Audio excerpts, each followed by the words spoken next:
La autoestima de un niño no se rompe de un día para otro. No se destruye con un solo grito ni con un solo error. Se va debilitando poco a poco, a través de palabras, actitudes y silencios que parecen normales, pero que dejan huellas profundas. Todo comienza cuando el niño siente que no es suficiente tal como es. Cuando recibe más críticas que reconocimiento, más correcciones que comprensión. El mensaje no siempre es directo, pero se repite de muchas formas. Podrías hacerlo mejor. Eso no está bien. Otra vez te equivocaste. El niño empieza a mirarse con los ojos de quien lo juzga. Muchos padres creen que señalar errores fortalece el carácter.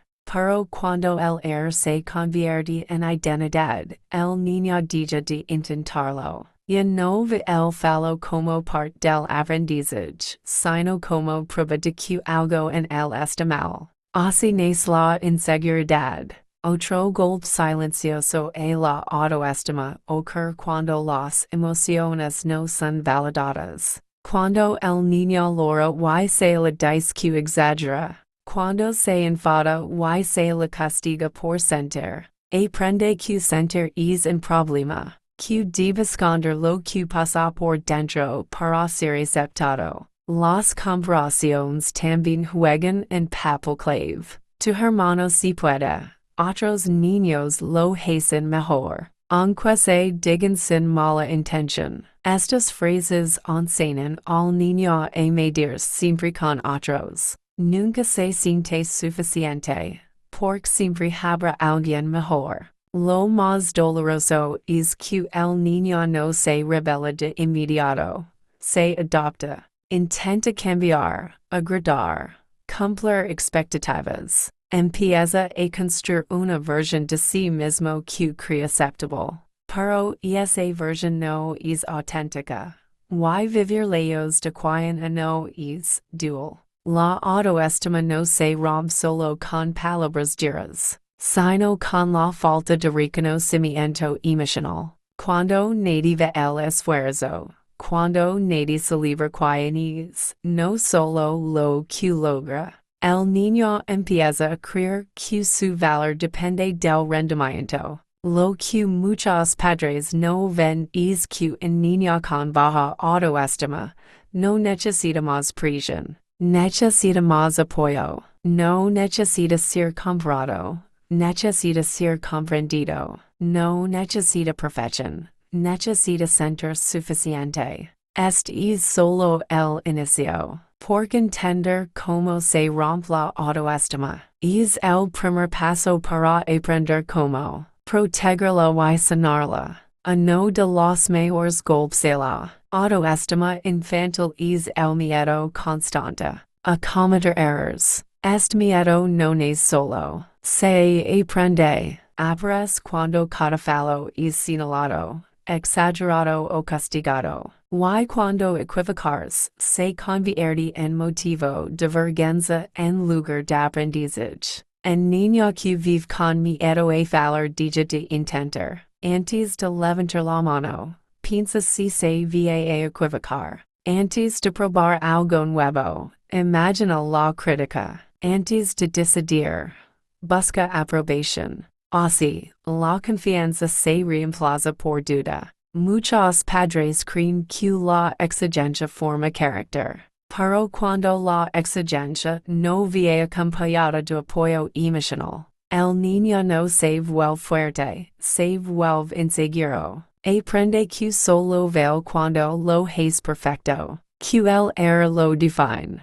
El problema no es corregir, sino como se corrige. Burlas, comparaciones, tonos duros o gestos de decepción hacen que el niño asocie el error con rechazo. Y nadie cree sano don siente que puede perder el amor por valor. Con el tiempo, este miedo se convierte en una voz interna crítica. Aunque el padre ya no esté presente, el niño se juzga a sí mismo. Se exige más de lo necesario. Se castiga emocionalmente y se paraliza ante decisiones importantes. Este patron solvers en niños responsables y tranquilos. Niños que cumplen, pero no disfrutan. Que hacen lo correcto, pero viven con ansiedad.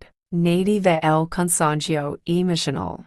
Porque está normalizado. El niño necesita aprender que equivocarse no lo hace menos valioso. Que puede fallar y seguir siendo amado. Que el error es parte del proceso, no una amenaza. Cuando un adulto acompara el error con comprensión, el niño desarrolla resiliencia. Aprende a intentarlo de nuevo, a confiar en sí mismo y a crecer sin miedo. Proteger la autoestima no significa eliminar límites. Significa enseñar sin humilar. Corregir sin dañar y guiar sin infundir temor. Porque niño que no tiene miedo a equivocarse, tiene la base más sólida para creer en sí mismo. La autoestima de un niño también se rompe cuando siente que su voz no tiene valor. Cuando habla y no es escuchado. Cuando opina y es corregido. Cuando pregunta y recibe respuestas impacientes o burlas. Poco a poco, aprende que expresarse no vale la pena. Muchos padres toman decisiones por sus hijos sin incluirlos, creyendo que así los protegen, pero cuando nunca se le permite opinar, elegir o participar, el niño aprende que no es capaz de pensar por sí mismo. Su criterio se debilita. Interrumpir constantemente. Terminar frases por el o descalificar. Lo que dice son pequeñas acciones que envían un mensaje muy claro. Tu opinión no importa. Y cuando es mensaje se repite, el niño comienza a dudar incluso de lo que siente. Con el tiempo, deja de hablar. No porque no tenga pensamientos, sino porque teme equivocarse o ser ignorado. Se vuelve callado, reservado, invisible. Por fuera parece tranquilo. Por dentro hay confusión y tristeza. Este patrón afecta profundamente la autoestima. El niño no se siente valioso como persona, solo como ejecutor de órdenes. Aprende a adaptarse, no a expresarse. A obedecer, no a confiar en su criterio. En la adolescencia y adultez, estas personas suelen tener dificultad para poner límites, expresar necesidades o defender sus ideas. Temen al conflicto y buscan aprobación constante, no porque son débiles, sino porque nunca se les enseñó que su voz era importante. Escuchar a un niño no significa ceder siempre. Significa validar, considerar y explicar. Significa enseñar que puede pensar, sentir y expresar sin miedo. Cuando un niño se siente escuchado, aprende a respetarse. Aprende que su voz tiene valor y que merece ser tomada en cuenta. Esa seguridad se convierte en una base sólida para toda su vida. La autoestima no se construye solo con elogios, sino con respeto emocional. Y respetar empieza por escuchar. Uno de los golpes más profundos de la autoestima infantil ocurre cuando el niño percibe que el amor depende de su comportamiento. No siempre se dice en voz alta, pero se siente en gestos, silencios y actitudes. Cuando solo recibe atención, cariño o aprobación si se porta bien, obedece o tiene buenos resultados. El mensaje es claro, debe ganarse el amor. Este tipo de crianza enseña al niño que no vale por quien es, sino por lo que es. Aprende a esforzarse no por crecer, sino por no perder el afecto. Cada error se vive como una amenaza, no como una oportunidad de aprender. Lo que los padres no ven es que el niño no se siente amado, se siente evaluado. Vive pendiente de cumplir expectativas, de no decepcionar. de no equivocars. Así, la autoestima se vuelve fragile y dependiente de la aprobación externa. Con el tiempo, el niño deja de escoger sus propias necesidades. Se adopta, se cala, se sacrifica emocionalmente para mantener el vínculo. Aprende que decir no puede costar el amor. En la adultez, este patrón suele refugiarse en relaciones desequilibradas. Personas que toleran maltrato, que se esfuerzan en exceso por agradar y que sienten culpa al priorizarse. Todo porque aprenderán que el amor no es seguro. El amor sano no se retira como castigo. No se negocia. Se mantiene incluso cuando hay errores, límites o conflictos. El niño necesita saber que puede fallar sin perder el vínculo. Criar con amor incondicional no significa permitir todo. Significa corregir sin retirar el afecto. Poner límites sin humillar y enseñar sin amenazar emocionalmente. Cuando el niño se siente amado sin condiciones, su autoestima se fortalece. No necesita demostrar su valor, porque sabe que lo tiene. La comparación es una de las formas más comunes y dañinas de romper la autoestima infantil. Muchas veces se hace sin mala intención, como una forma de motivar. Pero para el niño, ser comparado es sentirse reemplazable, insufficient y siempre en desventaja. Phrases como tu hermano lo es mejor. Mira como otros niños si pueden. Deberías ser como él no inspiran crecimiento, inspiran vergüenza. El niño no se motiva, se encoge. Aprende a mirar siempre desde la carencia. Cuando la comparación se repite, el niño deja de construir su propia identidad.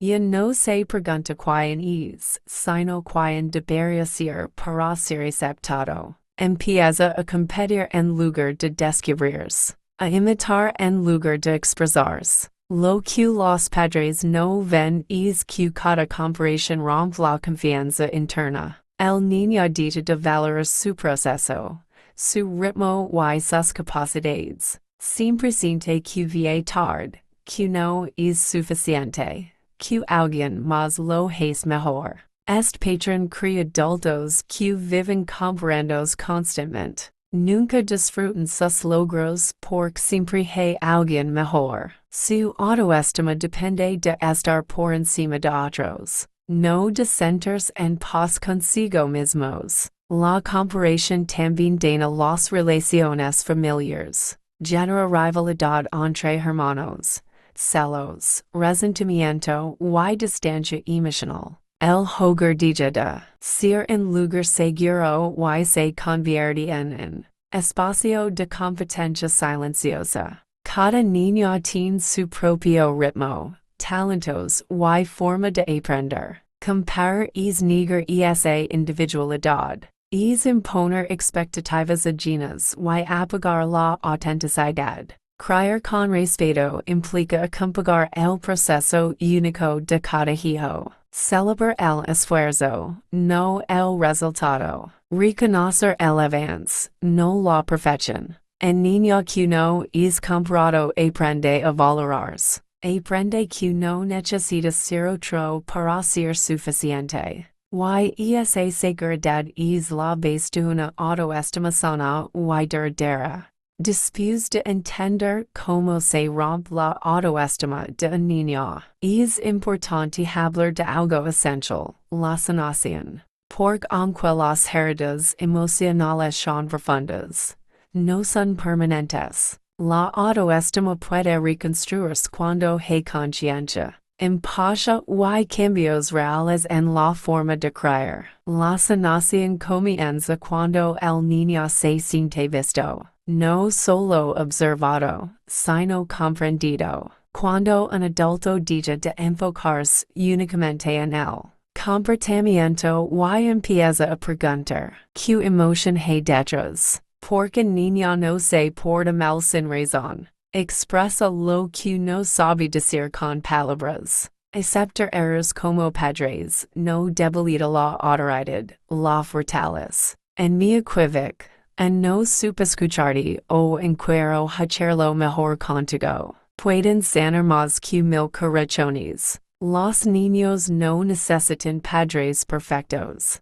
Necesitan padres honestos y disponibles emocionalmente. Reconstruir la autoestima implica validar emociones. Permitir errors, escuchar opinions y ofrecer amor sin conditions. Implica dejar de comparar. Soltar expectativas irreales y respetar el ritmo individual del niño. El niño que recibe apoyo emocional aprende a confiar en sí mismo. Aprende que su valor no depende del resultado, sino de quienes. Aprende que puede equivocarse sin perder el amor y expresarse sin miedo al rechazo. Con el tiempo, esa seguridad interna se convierte en autoestima sana. Una autoestima que no necesita aprobación constante. Que no se rompe con un error y que permite construir relaciones más equilibradas y respetuosas. Crear con conciencia emocional es un proceso. Requiere paciencia, reflexión y voluntad de cambiar. Pero el impacto es profundo y duradero. Por cuando el niño sana, no solo mejora su presente, también protege su futuro. La autoestima de un niño es un regalo que se construye cada día. Y cada gesto de respeto, escucha y amor consciente. Es un ladrillo más en esa construcción.